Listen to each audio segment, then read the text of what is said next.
The dust settled across the barren landscape like a shroud, coating everything in the same pale brown that seemed to reflect Thomas Whitmore's failing spirit.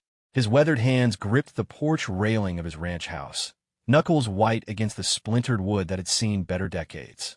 At 73, Thomas had watched his land transform from a thriving cattle operation into something that barely resembled the dream he'd built with his late wife, Margaret. The morning sun cast long shadows across the empty pastures where hundreds of head of cattle once grazed. Now, only a handful of stubborn steers remained, their ribs visible through patchy hide as they searched for grass that had long since withered away. The drought had entered its third year, and Thomas knew in his bones that it wasn't just the land that was dying. Inside his shirt pocket, the small amber bottle of pills rattled with each labored breath. Dr. Henderson had been clear about the diagnosis 6 months ago: advanced heart failure with complications that no 73-year-old body should have to endure. The medication was experimental, expensive, and his insurance covered only a fraction of the cost. Thomas had sold his prize bull, then his truck, and finally his wife's jewelry to afford the treatments that might give him another year, maybe 2 if he was lucky. But luck had been a stranger to the Whitmore ranch for longer than Thomas cared to remember. The sound of an old pickup truck struggling up his dirt road drew his attention away from the desolate landscape. Father Miguel's ancient Ford wheezed and backfired as it approached, kicking up a cloud of dust that would settle on Thomas's porch furniture within minutes. The priest had been making these visits more frequently lately, and Thomas knew it wasn't just for spiritual comfort.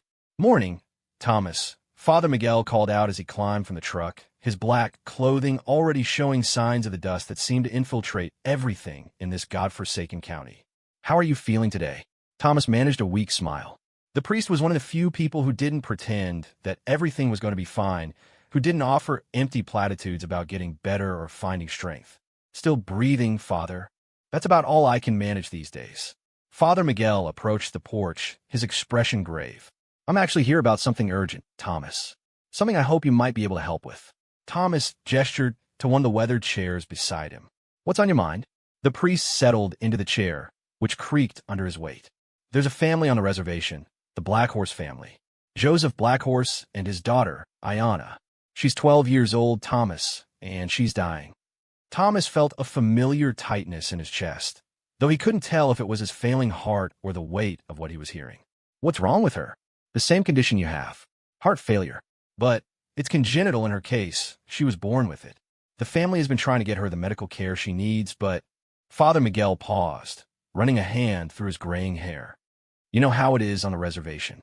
The Indian Health Service is overwhelmed, underfunded. They've been trying to get her into a program for months, but there are waiting lists, bureaucracy, insurance issues." Thomas knew exactly what the priest wasn't saying. The same medicine that was keeping him alive, the same experimental treatment that had cost him nearly everything he owned, was beyond the reach of a Native American family living on government assistance in a forgotten corner of the county. "Her father brought her to the mission yesterday," Father Miguel continued. "She's so weak she can barely walk. Joseph is desperate, Thomas. He's tried everything: traditional healers, ceremonial medicine, prayer. Nothing is working. She needs the same medication you're taking, and she needs it soon, or she's not going to make it." Thomas reached into his shirt pocket and felt the weight of the small bottle. 28 pills remained, exactly 4 weeks' worth at his prescribed dosage. For weeks that might stretch to 5 if he was careful, if he rationed them properly. For weeks that might be the difference between seeing another Christmas or dying before the first snow fell. "How long does she have?" Thomas asked quietly. "Without treatment? Days, maybe a week at most. With the right medication." Father Miguel's voice trailed off. They both knew what he was asking, though neither of them wanted to say it aloud. The silence stretched between them, punctuated only by the distant lowing of cattle and the whisper of wind through the dry grass. Thomas thought about Margaret, about the conversations they'd had during her final weeks when the cancer had spread to her bones, and the pain medication was the only thing that made life bearable. She had spoken often about legacy, about what they would leave behind when the ranch finally failed and the land was sold to pay debts. "We never had children," Thomas said suddenly. "Margaret and I tried for years, but it wasn't meant to be. Used to think maybe that was for the best, given how hard this life is. But now—" He paused, looking out at the empty pastures. Now, I wonder what the point of any of this was if there's nothing left behind but debt and dust. Father Miguel leaned forward in his chair. Thomas, I'm not asking you to— Yes, you are, Thomas interrupted, but his voice was gentle. And you're right to ask. That little girl has her whole life ahead of her. I've had mine. That's not what I meant. Maybe not, but it's the truth. Thomas pulled the bottle from his pocket and held it up to the light. The pills rattled softly inside the amber plastic. How much does she weigh? The dosage would be different for a child. Father Miguel's eyes widened. Thomas, I can't ask you to. You're not asking. I'm offering. Thomas stood up slowly, his joints protesting the movement. How much does she weigh, Father? About 70 pounds, I think. Maybe a little less. She's lost weight since she's been sick. Thomas nodded, calculating in his head. That would be about half my dosage, maybe a little more to account for the severity of her condition. These pills would last her 2 months, maybe longer. And for you? Thomas was quiet for a long moment. For me, it would mean accepting what's coming instead of fighting it. The priest stood and placed a hand on Thomas's shoulder. There has to be another way. We could try to raise money, organize a fundraiser. In 2 weeks? 3? Father, you and I both know that by the time we could raise enough money for her medication, she'd be gone. Thomas looked at the bottle in his hand. This is what Margaret would want. Hell, this is what I want. Father Miguel studied Thomas's face, searching for any sign of doubt or hesitation. Are you certain about this? More certain than I've been about anything in years. Thomas tucked the bottle back in his pocket. When can you bring her here? Bring her here? Thomas, I don't understand. If I'm going to do this, I want to meet her first. I want to see who I'm giving my time to. Thomas managed a genuine smile for the first time in weeks. Besides, her family should know where the medicine came from. They should know what kind of choice they're making. Father Miguel nodded slowly. I'll speak with Joseph. He's proud, Thomas. He might not accept charity easily. This isn't charity, Thomas said firmly. This is one human being helping another. Pride doesn't have much place in a situation like this. As Father Miguel prepared to leave, Thomas felt something he hadn't experienced in months. A sense of purpose that went beyond merely surviving each day. The weight of the pills in his pocket felt different now. Not like a lifeline, but like a bridge between his ending story and someone else's beginning. That evening, as the sun set behind the distant mountains and cast the ranch in shades of gold and amber, Thomas sat on his porch and thought about Margaret. She had always believed that the measure of a life wasn't in what you accumulated, but in what you gave away when it mattered most. Perhaps this was what she had meant during those long nights when they talked about meaning and legacy and what would remain when they were gone. The night air carried the scent of sage and distant rain, though no clouds marred the star-filled sky. Thomas pulled the bottle from his pocket one more time and held it up to catch the last rays of sunlight. 28 pills that represented 4 weeks of his life, 4 weeks of borrowed time that he was about to give to a child he had never met. For the first time since his diagnosis, Thomas Whitmore felt like he was exactly where he was supposed to be, doing exactly what he was meant to do. The ranch might be failing, his body might be giving out, but this choice, this final gift, felt like the most important decision he had ever made. As darkness settled over the land, Thomas went inside to wait for morning and the meeting that would change everything for 2 families whose paths were about to cross in the most unexpected way. The old Ford pickup truck appeared on the horizon just after 10 o'clock, moving slowly across the dusty landscape like a ship navigating treacherous waters. Thomas had been awake since dawn, pacing his small kitchen and rehearsing conversations that seemed inadequate for the magnitude of what was about to happen. He had made coffee twice, dumped it out both times without drinking a sip, and finally settled for standing on his porch, waiting. As the truck drew closer, Thomas could make out 3 figures inside. Father Miguel behind the wheel, a man in the passenger seat who must be Joseph Blackhorse, and a small form barely visible in the back seat. The sight of that tiny silhouette sent an unexpected wave of emotion through Thomas's chest, and he had to grip the porch railing to steady himself. The truck pulled up beside the house, engine ticking as it cooled. Father Miguel emerged first, followed by a man Thomas immediately recognized as someone who had spent his life working with his hands. Joseph Blackhorse was probably in his 40s, with weathered skin that spoke of years spent outdoors and dark eyes that held the particular kind of worry that only comes from watching your child suffer. When Joseph opened the rear door of the truck, Thomas got his first look at Ayanna Blackhorse. She was smaller than he had expected, with long black hair that hung limp around a face that was far too pale for a child who should have been running through summer days without a care in the world. Her breathing was labored, and she moved with the careful, measured movements of someone who had learned to conserve every ounce of energy. Joseph lifted his daughter from the truck with the tenderness of a man handling something infinitely precious and infinitely fragile. Ayana's arms went around his neck, but Thomas could see the effort it cost her. This was a child who was running out of time, and everyone present knew it. "Mr. Whitmore," Father Miguel said as the group approached the porch, "I'd like you to meet Joseph Blackhorse and his daughter, Ayana." Thomas stepped forward, extending his hand to Joseph. "Mr. Blackhorse, thank you for coming." Joseph's handshake was firm despite the circumstances. "Father Miguel tells me you might be able to help my daughter. I want you to know that we appreciate you even considering it, but I need to understand what you're asking of yourself." The directness of the statement surprised Thomas. He had expected gratitude, perhaps desperation, but not this clear-eyed assessment of the situation. Joseph Blackhorse was a man who understood exactly what was being offered and what it would cost. "Would you like to sit down?" Thomas gestured to the chairs on his porch. Joseph settled into one chair with Ayana on his lap, while Father Miguel took another. Thomas remained standing, suddenly unsure how to begin. Ayana looked up at him with eyes that held a startling intelligence for someone so young. "Are you the man who's going to give me your medicine?" she asked in a voice barely above a whisper. Thomas felt his throat constrict. He glanced at Joseph, who nodded slightly. "We don't lie to each other in our family," Joseph said quietly. "Ayana knows what's happening to her, and she knows what your offer means." Thomas knelt down, so he was at eye level with the girl. Up close, he could see the blue tinge around her lips that indicated her heart was struggling to pump enough oxygen through her body. "What do you think about that, Ayana?" She was quiet for a long moment, studying his face with an intensity that made Thomas feel as though she was seeing something he couldn't. "My grandmother says that sometimes the spirits send us what we need through other people. She says we have to be brave enough to accept help when it comes. Your grandmother sounds very wise. She is.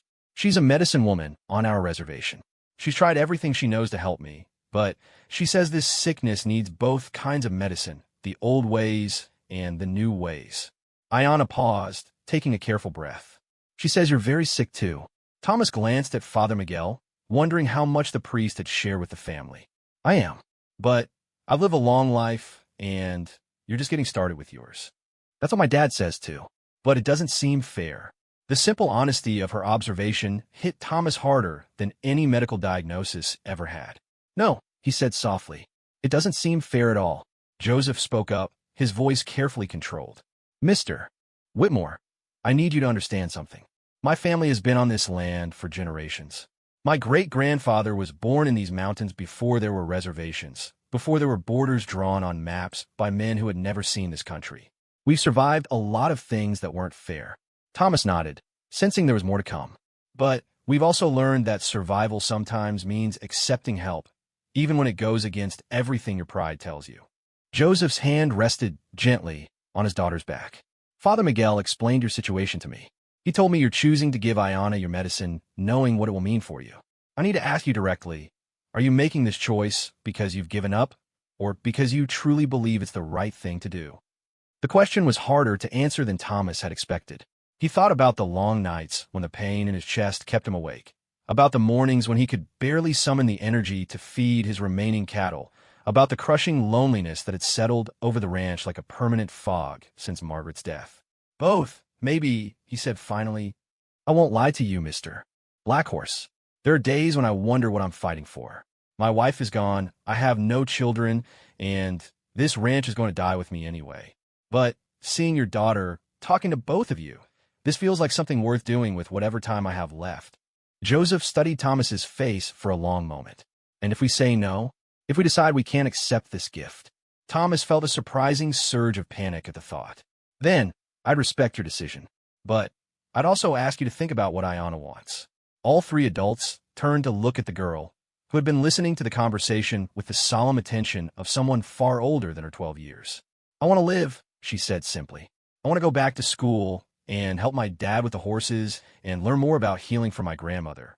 If Mr. Whitmore's medicine can help me do those things, then I think we should accept his gift." Thomas felt something inside his chest that wasn't related to his failing heart, a warmth that spread through his entire body. "There's something else," he said, reaching into his shirt pocket. "This medicine, it's not just about taking pills. You'll need to be monitored by doctors, have regular checkups, blood tests. The medication is powerful, and it affects different people in different ways." Joseph's expression darkened. "The doctors on the reservation, not the reservation doctors," Thomas interrupted. "My doctor, Dr. Henderson in town. He's the specialist who's been treating me.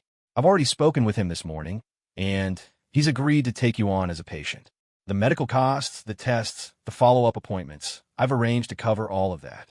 Joseph stood up abruptly, nearly disturbing Ayanna, who had been dozing against his chest. "Mr. Whitmore, we can't accept." "Yes, you can," Thomas said firmly. "Mr. Blackhorse, I'm dying. That's not self-pity or giving up, it's medical fact. I have enough money set aside to cover maybe 6 months of my own treatment, or 2 years of Ayanna's treatment and follow-up care. It's not charity, it's mathematics." Father Miguel spoke up for the first time since the introductions. "Thomas, have you thought about what this means for you? Without the medication, without the medical monitoring, I've thought about nothing else since yesterday," Thomas replied. "Father, you remember Margaret's last months. Remember how we talked about what makes a death meaningful? She used to say that the only way to make dying worthwhile was to make sure your life had mattered to someone else." Thomas turned back to Joseph. "Your daughter reminds me of Margaret when she was young. Same intelligence, same strength. Margaret never got to see her own children grow up, never got to pass on what she learned about life and love and perseverance. But maybe in some small way, she could be part of what helps Ayanna grow up to become the woman she's meant to be." Joseph sank back in his chair, his composure finally cracking. "I don't know how to accept something like this. I don't know how to live with the knowledge that my daughter's life came at the cost of yours." "It didn't come at the cost of mine," Thomas said gently. "It came as the completion of mine.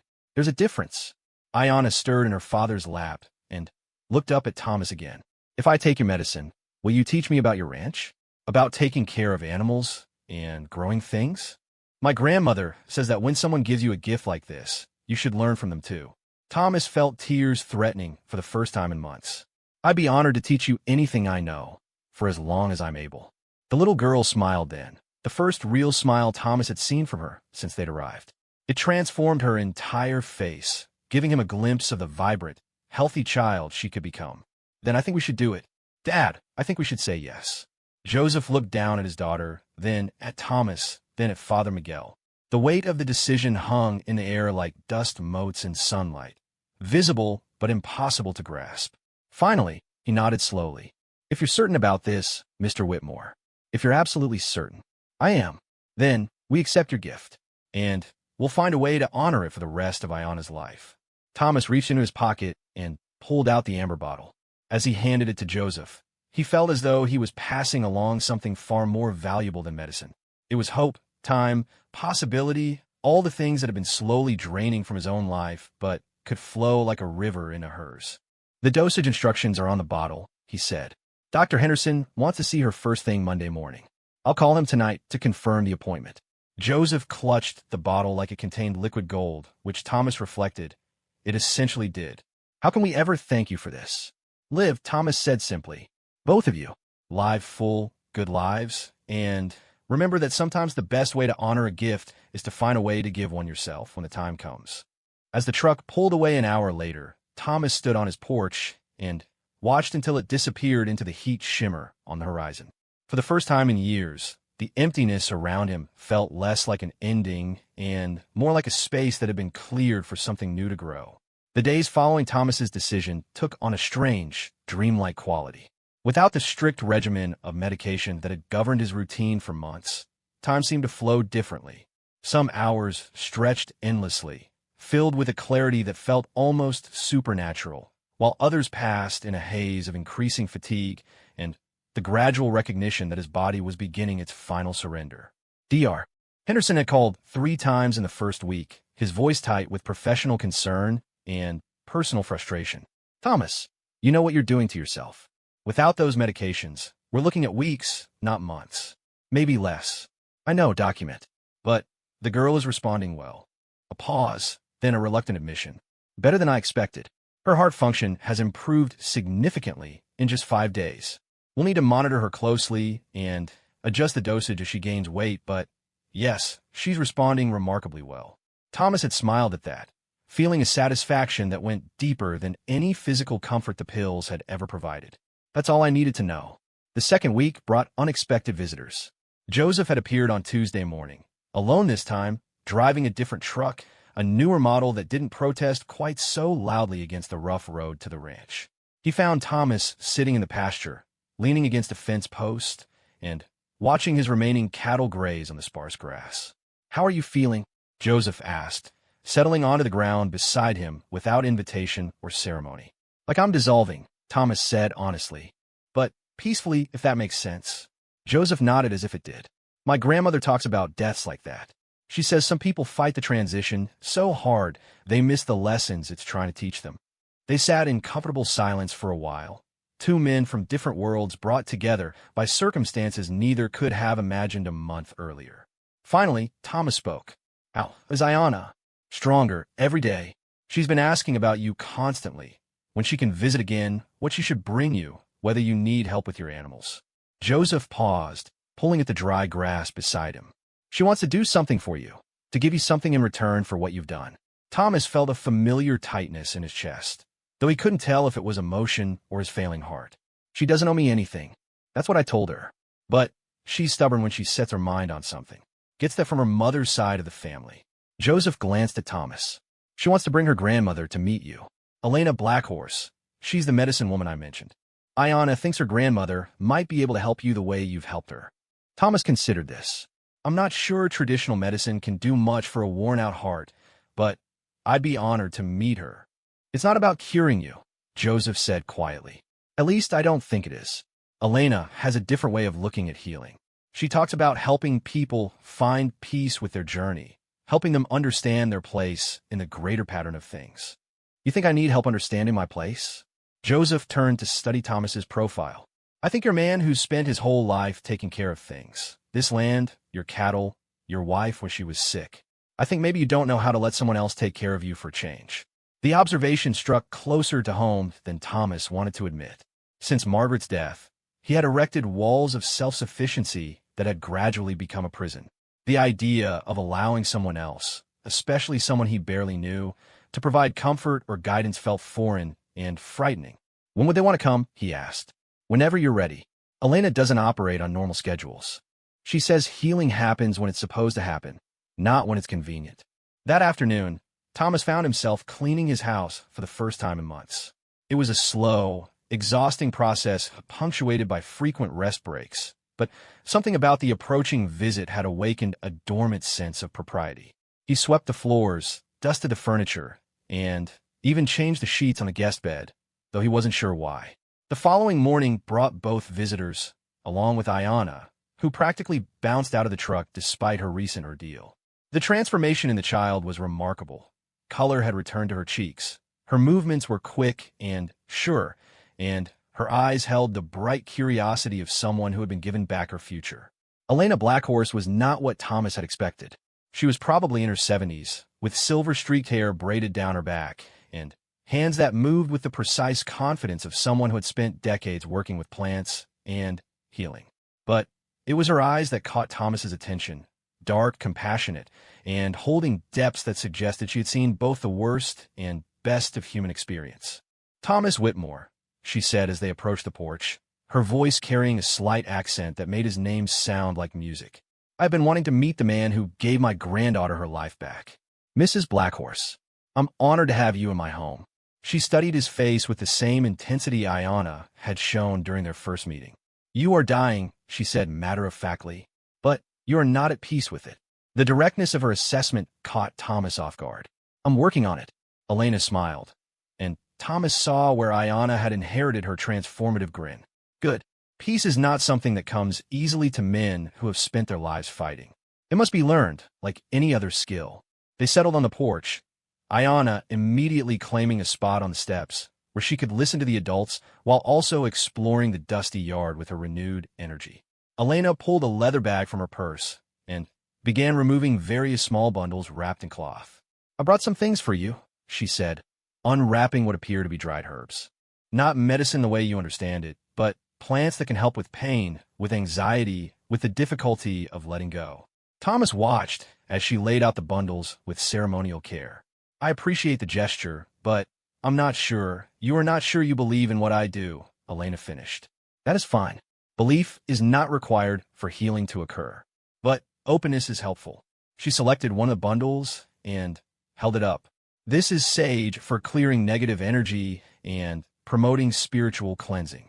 This, she indicated another bundle, is sweetgrass for calling in positive spirits and creating sacred space. And this is cedar for protection and purification. Thomas found himself oddly moved by the ritual aspect of her preparation. There was something comforting about the deliberate, reverent way she handled each plant, as if they contained more than just chemical compounds. "What would you like these to do?" he asked. "I would like them to help you understand that what you have done for Ayana is not just an act of generosity. It is a sacred exchange that connects you to something larger than your own life and death." Elena began braiding the herbs together. In our tradition, we believe that every person has a unique gift to offer to the world. Some people discover their gift early and spend their whole lives perfecting it. Others find it only at the end, when they finally understand what they were always meant to contribute. Thomas felt a stirring of recognition. "You think giving away my medicine was my gift? I think your gift is much larger than that. You have shown my granddaughter, and through her my entire family, that there are people in this world who will sacrifice everything for someone they barely know. That is a lesson that will shape how she treats others for the rest of her life." Elena struck a match and lit the braided herbs, which began to smoke with a rich, earthy scent. "But more than that, you have given her a story about courage and selflessness and the connections that bind all living things together. She will carry that story with her always, and she will tell it to her children and grandchildren." The smoke drifted across the porch, and Thomas found himself breathing it in despite his skepticism. There was something undeniably calming about the ritual, something that spoke to a part of him that had been dormant for years. "Joseph told me you've been having trouble sleeping," Elena continued, "that you're afraid of what comes next." Thomas glanced at Joseph, who shrugged apologetically. "I worry about dying alone," Thomas admitted. "Margaret and I always thought we'd go together, or at least close together. I never planned for this, outliving her and then facing the end by myself." "You are not alone," Elena said firmly. "The spirits of everyone who has ever loved you are with you always. Your wife most of all, but also Ayana now, and through her my family. You have created bonds that will last beyond your physical presence in this world." Ayana looked up from where she had been building a small tower out of pebbles. "My grandmother says that when someone saves your life, they become part of your spirit family forever. She says you'll always be with me, even after you go to the spirit world." Thomas felt tears threatening again. "I like that very much." Elena rose and moved to stand beside Thomas's chair. "May I?" she asked, raising her hands. Thomas nodded, not sure what he was agreeing to. Elena placed her hands on his shoulders and closed her eyes. For several minutes, she stood motionless, her breathing deep and regular. Thomas could feel warmth flowing from her palms into his body, and despite his rational mind's protests, he found himself relaxing in a way he hadn't experienced in months. "Your heart is tired," Elena said softly, her eyes still closed. "But it is not bitter. You carry sadness for the things you will never see, the children you never had, the grandchildren who will not remember you, the continuation of your family line. But you also carry deep gratitude for the love you shared with your wife and the life you built together on this land." Thomas felt as though she was reading words written somewhere inside his soul. "Yes," he whispered, "the sadness is natural and should be honored. But the gratitude is stronger, and it is what will carry you peacefully into whatever comes next." Elena opened her eyes and smiled down at him. "Your legacy is not in blood or property, Thomas Whitmore. Your legacy lives in the heart of a 12-year-old girl who will spend the rest of her life trying to be worthy of the gift you gave her." As the afternoon wore on, the 3 generations of the Black Horse family shared stories about their lives, their traditions, and their understanding of death and continuity. Thomas found himself talking about Margaret in ways he hadn't been able to since her funeral, sharing memories and insights that had been locked away in his grief. When they finally prepared to leave, Elena pressed a small pouch into Thomas's hands. Burn a pinch of this each evening before you sleep. It will help with the pain and the fear. But, more importantly, it will remind you that you are not facing this journey alone. Ayana hugged him with the fierce intensity of someone who had learned not to take physical contact for granted. I'll come visit you again soon, she promised. I want to learn more about your ranch and your animals. As Thomas watched them drive away, he felt something shift inside his chest. Not the failing of his diseased heart, but the opening of something he had thought was permanently closed. For the first time since his diagnosis, he wasn't afraid of what tomorrow might bring. The weeks that followed Elena's visit brought an unexpected rhythm to Thomas's days. Each morning, Ayana arrived with her father, her energy and curiosity transforming the quiet ranch into something that resembled its former vitality. She had appointed herself Thomas's student in all things related to ranch life, and her eagerness to learn everything at once both exhausted and delighted him. "Tell me about the horses," she said on a Tuesday morning, perched on the fence rail beside him as they watched his 3 remaining horses graze in the pasture. "Dad says he used to have dozens of them." Thomas smiled, remembering when the sight of empty pastures had filled him with nothing but sorrow. Now, with Ayana's bright presence beside him, even the remnants of his once thriving operation felt meaningful. "We had 47 horses at our peak. Margaret loved them more than the cattle. She said horses had personalities, while cattle just had appetites." Ayana giggled, a sound that had become the soundtrack of Thomas's final weeks. "What were their names?" Margaret named them all. Some had proper names like Thunder and Majesty, but others... Thomas chuckled. She had mares she called Coffee Cup because she was brown with white spots that looked exactly like coffee stains. And a gelding named Stubborn Pete because he refused to be ridden by anyone except Margaret. What happened to them? The question he had been dreading. Thomas had been trying to find a way to explain the financial realities of his illness without burdening Ayana with guilt, but her straightforward curiosity made evasion impossible. "I had to sell them to pay for my medical treatment. All except these 3, Sage, Dusty, and Belle. I couldn't bring myself to let them go." Ayana was quiet for a long moment, studying the horses with new understanding. "Because of the medicine you gave me?" "Partly yes, but mostly because I was sick and couldn't take proper care of them anymore." Thomas reached over and squeezed her shoulder. "Ayana, you need to understand something important. Every choice I've made since I got sick has been my choice. You didn't cause any of it. But if I hadn't needed your medicine, if you hadn't needed my medicine, I would have spent my last months alone, watching everything I cared about slowly die around me. Instead, I get to spend them teaching you about the things I love most in this world. Which sounds better to you?" Ayana considered this with the seriousness she brought to all their conversations. "Teaching me sounds better, but I still wish you didn't have to die." Thomas felt the familiar tightness in his chest, though whether it was his heart or his emotions, he couldn't tell anymore. "I wish that too, sometimes. But mostly, I'm grateful that I get to see what my choice has given you. Look at yourself, Ayana.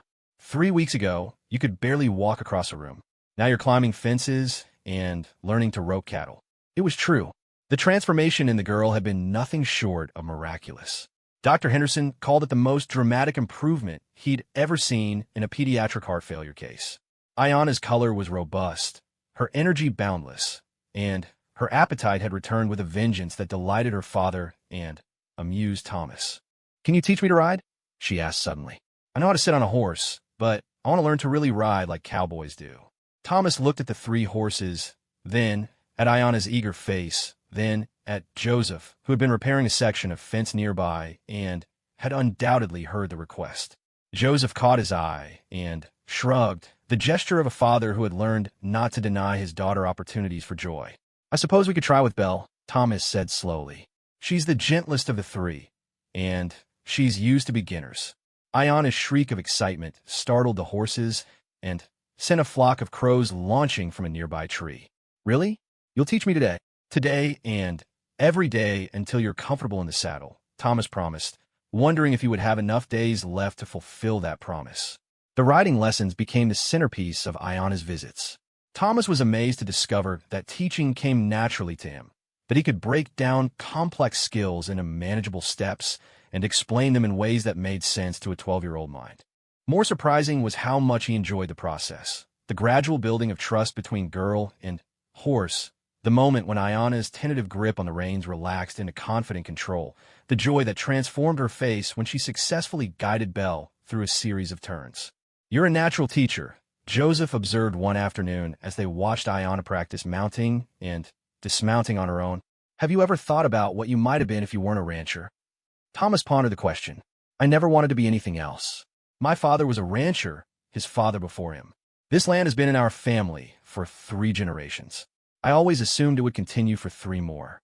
But teaching comes so naturally to you. Ayana learns more in an afternoon with you than she does in a week at school. Maybe that's because what I'm teaching her matters to her. It's hard to get excited about algebra when you can barely breathe. But learning to communicate with a horse, understanding how to read animal behavior, knowing how to care for living things, those feel important to her right now."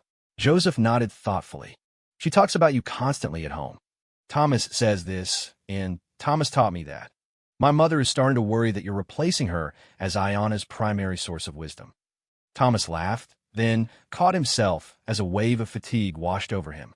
These episodes were becoming more frequent, sudden reminders that his body was operating on borrowed time. No one could replace Elena's wisdom. "But maybe I can add to it. That's what she says too." She told Ayana that sometimes the spirits send us different teachers for different lessons, and that the mark of a wise person is knowing how to learn from all of them. As autumn approached, Thomas found himself increasingly concerned about what would happen to his remaining animals after his death. He had put off making arrangements, partly from denial and partly because he couldn't bear the thought of his beloved horses being sold to strangers who might not understand their individual needs and personalities. The solution came from an unexpected source.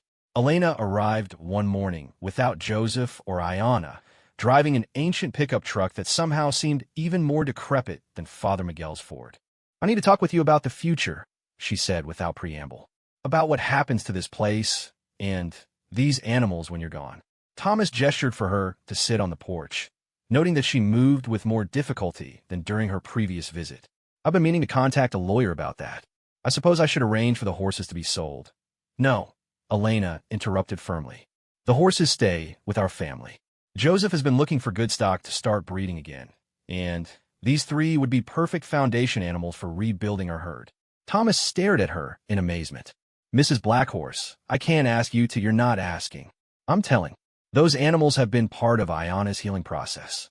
Separating her from them now would be cruel, and selling them to strangers would dishonor the bond they've formed with her. But the expense of caring for them, moving them to your property," Elena waved away his objections. "Joseph and his brothers have been talking. They want to lease this land from your estate and continue running it as a ranch. Keep it in production instead of letting developers turn it into subdivisions." Thomas felt something inside his chest that wasn't related to his medical condition, a lifting sensation, as if a weight he hadn't realized he was carrying had suddenly been removed. "They would do that. This is good land, Thomas.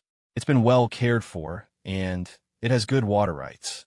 With proper management and some investment, it could support a small cattle operation again.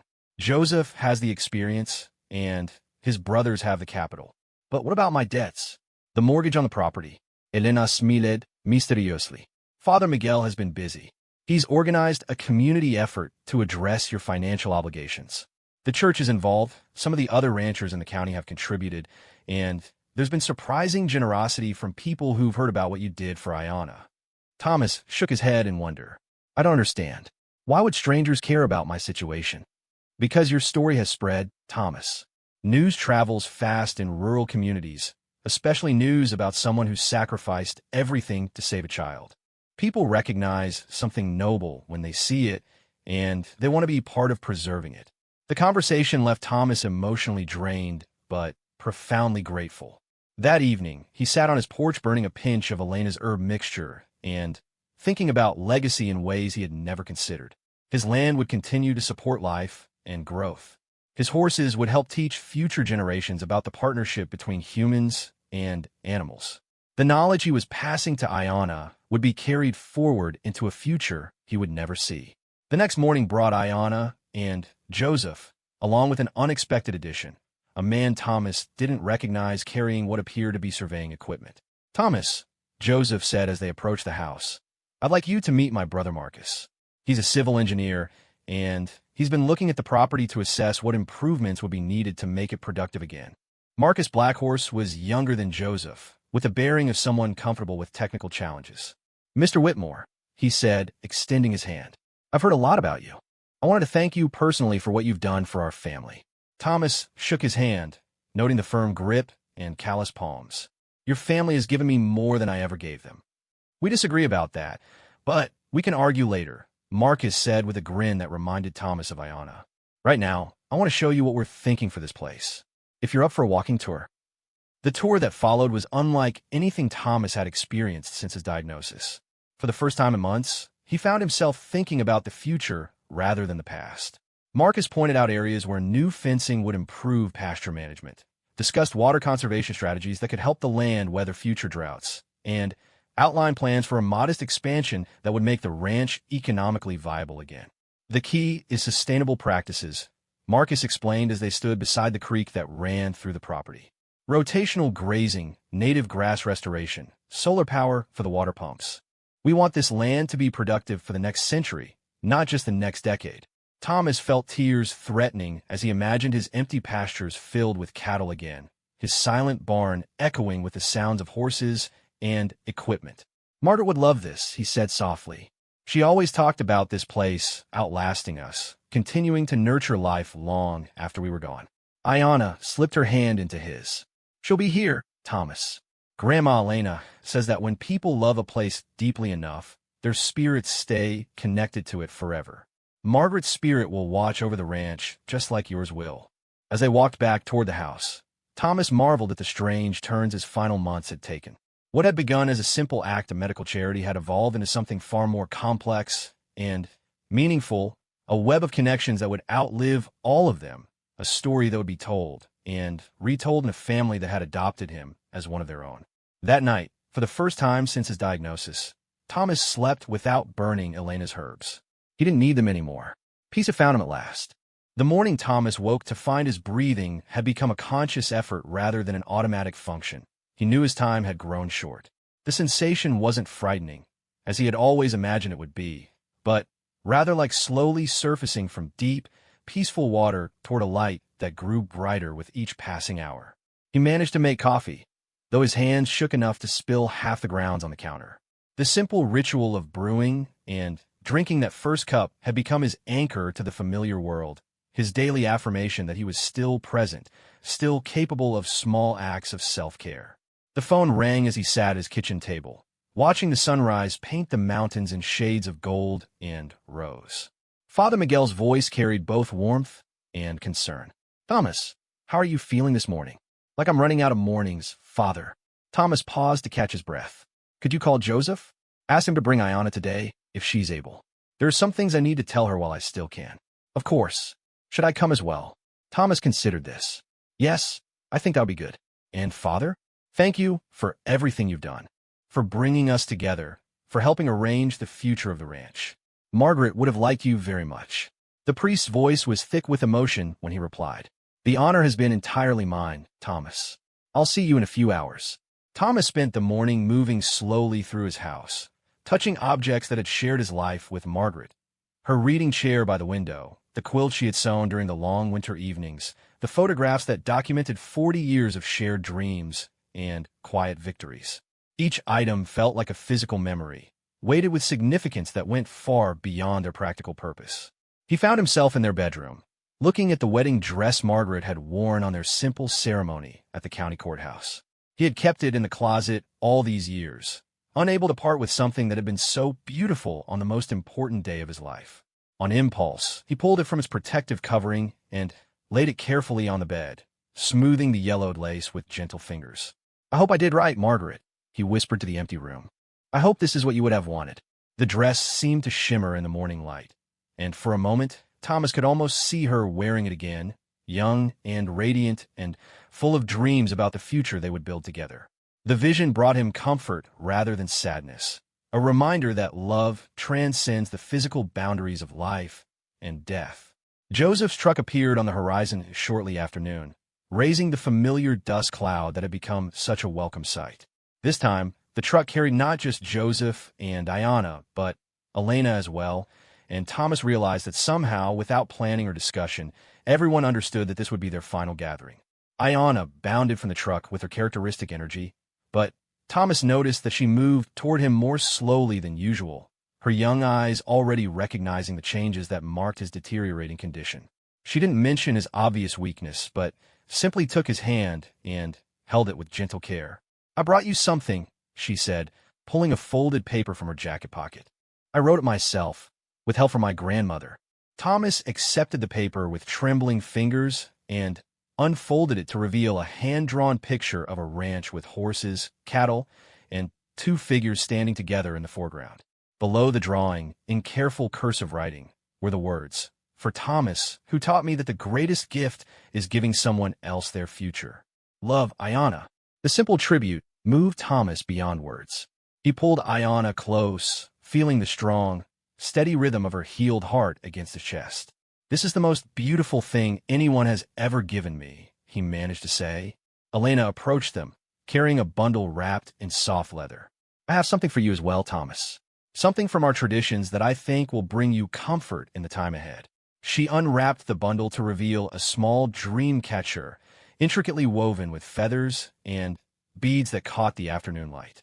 In our culture, we believe that dream catchers filter out negative energies and allow only good dreams and positive spirits to reach the sleeping person. But this one is special. It was made with materials from this land, using feathers from birds that nest on your property and stones from your creek. Thomas accepted the dream catcher with reverence, understanding that it represented more than just a traditional craft. It was a blessing, a protection, and a tangible connection to the family that had adopted him in his final months. "Where should I hang it?" "Wherever you sleep," Elena replied. "It will help ensure that your passage is peaceful and that your spirit finds its way to wherever it's meant to go next." They spent the afternoon on the porch, sharing stories and watching the horses graze in the golden light. Thomas found himself thinking about cycles, the way seasons turn from death to rebirth, the way each generation learned from the one before and then passed on its own wisdom to the one that followed. "Ayana," he said as the sun began its descent toward the western mountains, "I want you to promise me something." "Anything," she replied solemnly. "Promise me that you'll remember this ranch as it was when it was thriving, not as it is now when it's dying. Promise me that when you're old enough to understand, you'll help your family restore it to something Margaret and I would be proud of." Ayana nodded gravely. "I promise. And I promise to teach my children about you and Margaret and about what it means to sacrifice for someone else." Joseph spoke up from his chair beside them. "The legal papers for the land lease are ready for your signature whenever you feel up to it, Thomas. My brothers and I have arranged the financing, and we've hired a ranch manager who has experience with sustainable grazing practices." Thomas smiled, imagining the empty pastures filled with life again. "What will you call it?" "The ranch, I mean. It needs a name that reflects its new purpose." Elena answered without hesitation. "Healing Horse Ranch, because that's what this place has become, a place where healing happens, where broken spirits find wholeness, where love creates connections that transcend the boundaries between life and death." As evening approached, Father Miguel arrived with Dr. Henderson, though Thomas hadn't asked for medical attention. He understood that this was part of the ritual of dying, the gathering of witnesses who would help mark his transition and carry his story forward. "How are you managing the pain?" Dr. Henderson asked, checking Thomas's pulse and blood pressure with professional efficiency. "Elena's herbs help more than I expected," Thomas replied honestly. "But it's not really about the pain anymore. It's about being present for whatever time I have left." Dr. Henderson nodded, understanding passing between them that went beyond words. "If you need anything for comfort, anything at all, you just need to call." As darkness settled over the ranch, the group moved inside, drawn by the warmth of the kitchen and the intimacy that comes with shared meals and meaningful conversation. Thomas found himself talking about Margaret with an ease he hadn't experienced since her death, sharing memories and insights that had been locked away in grief, but were now ready to be passed on to others who would treasure them. "She would have loved all of you," he said as they lingered over coffee and Elena's homemade bread. "Margaret always said that the best parts of life came from unexpected connections, from the people who showed up exactly when you needed them most." "Ayana," who had been uncharacteristically quiet during dinner, suddenly looked up. "Thomas, are you afraid?" The question hung in the air like smoke, honest and direct in the way only children can manage. Thomas considered his answer carefully, wanting to be truthful without causing unnecessary worry. "I was afraid," he said finally. "For months after I got sick, I was terrified of dying alone, of leaving nothing meaningful behind, of facing the unknown without any sense of purpose or completion. But I'm not afraid anymore." "What changed?" Joseph asked quietly.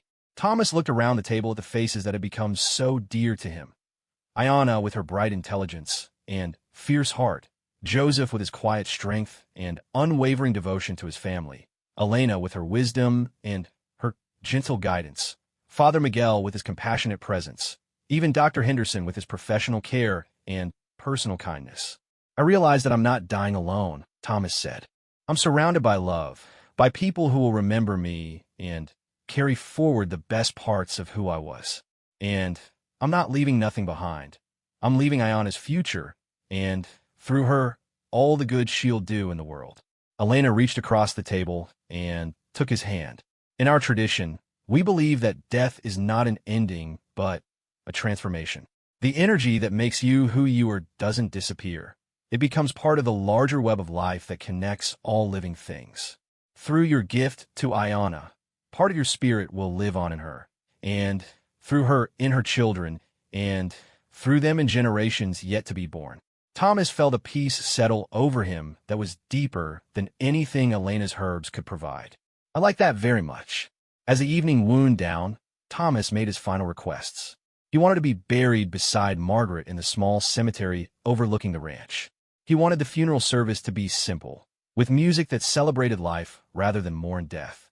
Most importantly, he wanted the gathering to focus not on his passing, but on the continuation of love and connection that would outlive them all. "One more thing," he said as the group prepared to leave.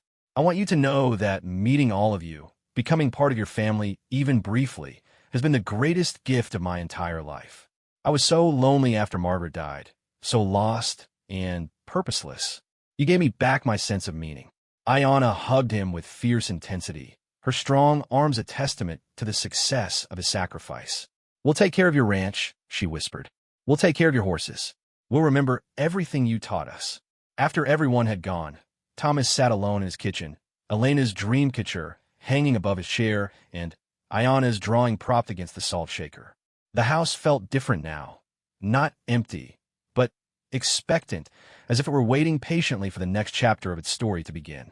He thought about the cycles that governed ranch life, the seasons of planting and harvest, the birth of new animals, and the natural passing of old ones, the constant renewal that made each ending also a beginning. His own cycle was nearly complete, but the land would endure, nurtured by new hands and blessed by new dreams. That night, Thomas hung Elena's dream catcher above his bed and lay down for what he somehow knew would be his final sleep. As consciousness slowly faded, he felt Margaret's presence beside him, young and radiant as she had been on their wedding day. In his last moments of awareness, he heard the sound of children's laughter carried on the evening breeze, Iona's voice joined by others not yet born, playing in pastures that would once again be green and full of life. Thomas Whitmore died as he had lived his final months, surrounded by love, at peace with his choices, and certain that his story would continue in the hearts and actions of those he left behind. Outside his window, the ranch slept under a canopy of stars, dreaming of the healing and renewal that would come with the dawn.